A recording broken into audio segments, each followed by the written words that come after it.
Taratatán. Estoy muy emocionada de llegar ya al capítulo 28, aunque nos falta mucho por recorrer, pero gracias por ser parte de ello.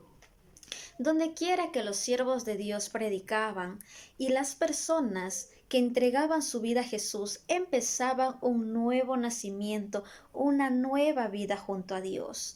Entonces ellos empezaron a odiar lo que amaban y amar lo que antes odiaban.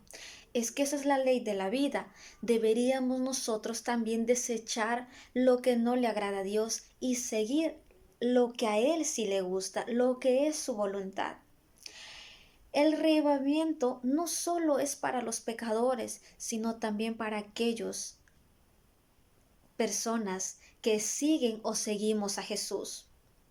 Si bien es cierto, hoy en día hay multitudes en las iglesias y no muchos de ellos estamos o tenemos un verdadero reavivamiento en nuestra vida. Oh, cuánto nos falta esto. Imagine conmigo, si tantas iglesias hablan de Cristo, ¿por qué realmente muchos miembros suelen salir de ella? Muchos hablamos de Cristo, pero si todos oyéramos o entendiéramos lo que es realmente seguir a Dios, las iglesias estarían llenas. Habría menos violencia, menos dolor, menos llanto, menos sufrimiento. Pero sin embargo, en la actualidad eso aún existe. Claro, porque nos falta un reavivamiento en nuestras vidas. Muchas veces a cuánto no nos ha pasado. Por ejemplo, si me encuentro con mi amiga Rosita, Rosita, ¿cómo estás? Bien. ¿Y este sábado qué vas a hacer? Ah, ya voy a ir a la iglesia y le toca predicar al hermano Pedrito. Él es recién graduado. Pero Rosita, mira, en la otra iglesia va a estar el pastor Alejandro Bullón. Vamos allá. Ah, sí, qué chévere. Vamos, él predica mejor. ¿Cuántas veces no nos hemos sentido así? ¿Qué diferencia tiene entre el pastor Bullón y el pastor Pedrito cuando ambos van a predicar la palabra del Señor? O tal vez vamos a la iglesia es porque ahí está el mejor cantante, tiene aire acondicionado, es más bonita, más grande para poderme tomar fotos y subir al Facebook. Mis queridos amigos, hermanos, el enemigo hará que nosotros podamos confundirnos, se introducirá en este mundo cristiano para ver o hacernos entender nuestra verdadera adoración es hacia las cosas materiales o solamente aparentar de que sigo a Cristo o tal vez necesitamos realmente un verdadero reavivamiento en nuestras vidas. Mis queridos hermanos, no permitamos que el enemigo pueda invadir nuestra vida. Para ello es que cada día necesitamos leer de su palabra. Entonces, sin embargo, dice, a la luz de la palabra de Dios, no es difícil determinar la naturaleza de estos movimientos. Donde quiera que los hombres descuiden el testimonio de la Biblia y se aparten de las verdades claras que son prueba para el alma, ya que requiere abnegación y renuncia al mundo, podemos estar seguros de que la bendición de Dios no es concedida y usando la regla de por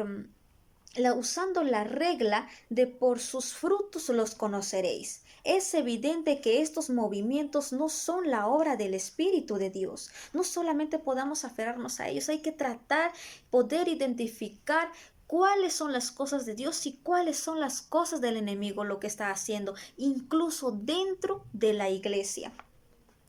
Las verdades de la palabra de Dios son el escudo contra los engaños de Satanás. El descuido de estas verdades ha abierto la puerta a los males ahora tan extendidos por todo el mundo.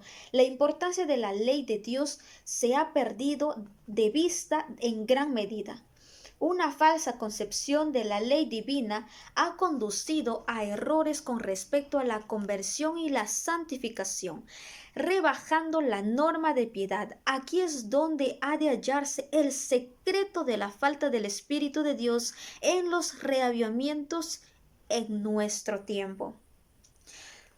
Primer punto, la ley de libertad. Si hubiera sido posible que la ley fuera cambiada o anulada, Cristo no habría necesitado morir para salvar al hombre en la penalidad del pecado. El Hijo de Dios vino a engrandecer la ley y hacerla honorable. Él dijo, no penséis que he venido para abrogar la ley. Digo que hasta que pasen el cielo y la tierra, ni una jota ni una tilde pasará de la ley.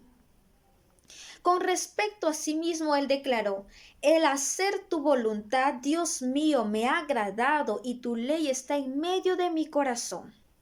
La ley de Dios es inmutable porque es una revelación del carácter de su autor. Dios es amor y su ley es amor. El cumplimiento de la ley es amor. Dijo el salmista, tu ley es la verdad, todos tus mandamientos son justicia. Y San Pablo declara, la ley a la verdad es santa y el mandamiento santo, justo y bueno. Una ley semejante debe ser tan eterna como su autor.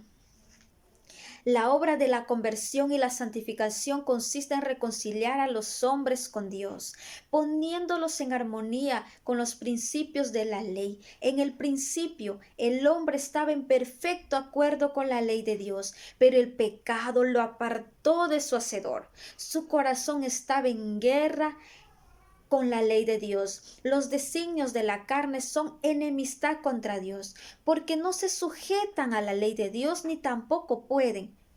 Pero de tal manera amó Dios al mundo que ha dado a su Hijo unigénito para que el hombre pudiera ser reconciliado con Dios, restaurado a la armonía de su Hacedor. Este cambio es el nuevo nacimiento, sin el cual nadie puede ver el reino de Dios. Segundo punto, convicción de pecado. La ley revela al hombre su pecado, pero no proporciona ningún remedio. Declara que la muerte es la suerte del transgresor. Solo el Evangelio de Cristo puede librar al hombre de la condenación y de la contaminación del pecado. El pecador debe ejercer arrepentimiento hacia Dios, cuya ley ha sido transgredida, y fe en Cristo, su sacrificio expiatorio. Así obtiene el perdón de los pecados cometidos anteriormente y llega a ser un hijo de Dios. Amén. Está él ahora libre de transgredir la ley de Dios, dice San Pablo. Luego, por la fe, invalidamos la ley. En ninguna manera, sino que confirmamos la ley.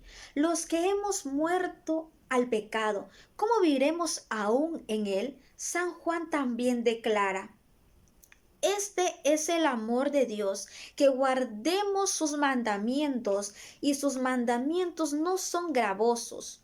En el nuevo nacimiento, el corazón es puesto en armonía con Dios y en armonía con su ley. Cuando este cambio ha ocurrido en el pecador, él ha pasado de muerte a vida, de la transgresión y la rebelión a la obediencia y la lealtad. La antigua vida ha terminado, la nueva vida de reconciliación, fe y amor ha comenzado. Entonces, la justicia de la ley se cumplirá en nosotros, que no andamos conforme a la carne, sino conforme al Espíritu. Y el lenguaje del alma será, oh, cuánto amo yo tu ley, todo el día es ella mi meditación. Sin la ley, los hombres no tienen verdadera convicción del pecado y no sienten ninguna necesidad de arrepentimiento. ¡Wow! Tan importante es la ley en la vida de las personas. No se dan cuenta de que necesitan la sangre expiatoria de Cristo, es verdad. La esperanza de la salvación es aceptado sin un cambio radical del corazón y sin una reforma de la vida. Así abundan las conversiones superficiales, y multitudes que nunca han sido unidas con Cristo se unen a la iglesia. Tercer punto, ¿Qué es la santificación? La voluntad de Dios es vuestra santificación. La Biblia enseña claramente qué es la santificación y cómo ha de conseguirse. El Salvador oró por sus discípulos: santifícalos en tu verdad, tu palabra es verdad. Y San Pablo enseña que los creyentes han de ser santificados por el Espíritu Santo. Cuarto punto, solo por medio de la fe. Esta obra puede realizarse solamente por medio de la fe en Cristo, por el poder del Espíritu Santo que mora en el corazón. El cristiano sentirá las tentaciones del pecado, pero se mantendrá constantemente en guerra contra el pecado. Aquí es donde se necesita la ayuda de Cristo. La debilidad humana se une con el poder divino y la fe exclama: más gracias sean dadas a Dios, que nos da la victoria por medio de nuestro Señor Jesucristo. La obra de la santificación es progresiva. Cuando en la conversión del pecado encuentra paz con Dios, la vida cristiana apenas ha comenzado. Ahora ha de extenderse hacia la perfección, ha de crecer a la medida de la estatura de la plenitud de Cristo. El apóstol Pablo nos dice: una cosa hago, olvidando ciertamente lo que queda atrás y extendiéndome a lo que está delante, prosigo a la meta, al premio del supremo llamamiento de Dios en Cristo Jesús. Quinto punto, la santificación bíblica. La santificación abarca el ser entero, el espíritu, el alma y el cuerpo. A los cristianos se le pide que representen sus cuerpos como sacrificio vivo, santo, agradable a Dios. Toda práctica que debilite las fuerzas físicas o mentales incapacita al hombre para el servicio de su Creador. Los que aman a Dios tratarán constantemente de colocar toda facultad de su ser en armonía con las leyes que promueven su capacidad para hacer la voluntad divina. Ellos no se debilitarán ni contaminarán la ofrenda que se presenten a su Padre Celestial, satisfaciendo el apetito o la pasión. Toda gratificación pecaminosa tiende a oscurecer y debilitar las percepciones mentales y espirituales. ¿Cuántos cristianos profesos están debilitando su semejanza divina por la glotonería, las bebidas alcohólicas, la participación en los placeres prohibidos y de paso hablar acerca de la alimentación y nuestros hábitos? Realmente es un tema muy amplio, pero muy importante en la vida de cada persona, no solo los de los cristianos, sino de todos. Y la iglesia demasiado a menudo estimula el mal y lo fomenta, apelando a los apetitos, el amor, al lucro y los placeres para llenar su tesorería, que el amor a Cristo es demasiado débil para colmar.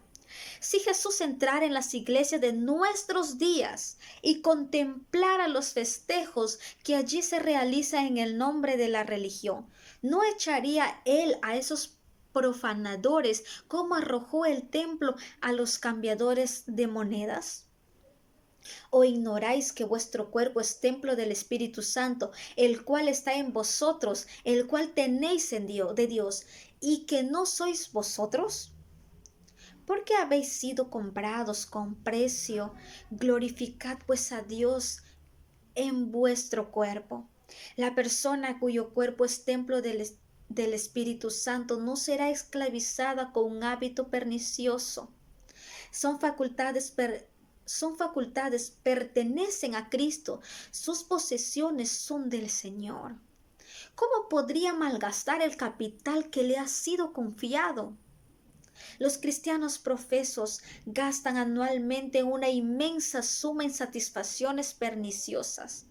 Se despoja a Dios de los diezmos y las ofrendas, mientras que ellos consumen sobre el altar de la pasión destructora más de lo que dan para aliviar a los pobres o sostener el Evangelio. Si todos los que profesan a Cristo fueran verdaderamente santificados, por sus medios, en lugares de ser gastados en placeres inútiles y perjudiciales, serían entregados a la tesorería del Señor. Los cristianos darían un ejemplo de temperanza y sacrificio de sí mismo. Entonces sería la luz del mundo. Los deseos de la carne, los deseos de los ojos y la vanagloria de la vida dominan a las multitudes, pero los seguidores de Cristo tienen una vocación más elevada. Salid en medio de ellos y apartaos, dice el Señor, y no toquéis lo inmundo.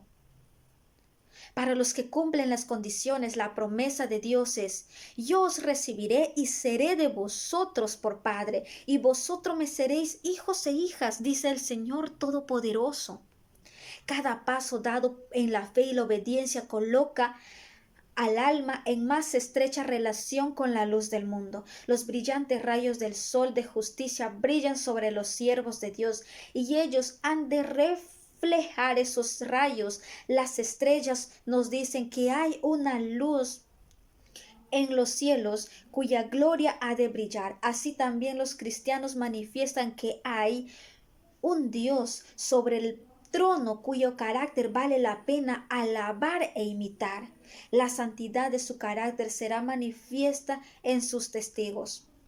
Por medio de los méritos de Cristo tenemos acceso al trono del poder infinito, el que no escatimó ni a su propio Hijo, sino que entregó por todos nosotros. ¿Cómo nos dará también con él todas las cosas? Jesús dice: si vosotros, siendo malos, sabéis dar buenas dádivas a vuestros hijos, cuánto más vuestro Padre Celestial dará el Espíritu Santo a los que lo pidan. Si alguno pidieres en mi nombre, yo lo haré. Pedid y recibiréis para que vuestro gozo sea cumplido.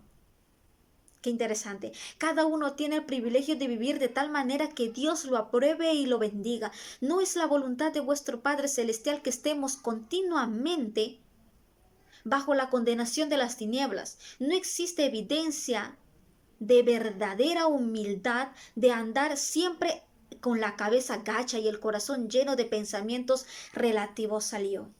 Podemos ir a Jesús y ser limpiados y estar en presencia de la ley irreprensible y sin remordimiento. Por medio de Jesús, los hijos caídos de Adán llegan a ser hijos de Dios. Él no se avergüenza de llamarlos hermanos. La vida cristiana debe ser una vida de fe, de victoria y de gozo en Dios. El gozo de Jehová es vuestra fuerza. Estad siempre gozosos, orad sin cesar. Dad gracias en todo, porque esta es la voluntad de Dios para con vosotros en Cristo Jesús. Tan solo los frutos de la conversión y la santificación bíblicas, y es debido a que los grandes principios de la justicia establecidos en la ley son considerados con indiferencia, por lo que estos frutos se observan raramente. Esta es la razón por la cual se manifiesta tan poco de esa labor profunda y permanente del Espíritu que caracterizó los primeros reavivamientos. Contemplando es como somos cambiados. Cuando se descuidan los sagrados preceptos en los cuales Dios ha abierto a los hombres la perfección y la santidad de su carácter, la mente de las personas es atraída a las enseñanzas y a las teorías humanas. El resultado ha sido una declinación de la piedad en la Iglesia. Solo cuando la ley de Dios es restaurada en la posición que le corresponde, puede haber un reavivamiento de la fe y la piedad primitivas entre los que profesan ser el pueblo de Dios. Amén. Si quieres aventura, lánzate a la lectura. Nos vemos en el siguiente capítulo.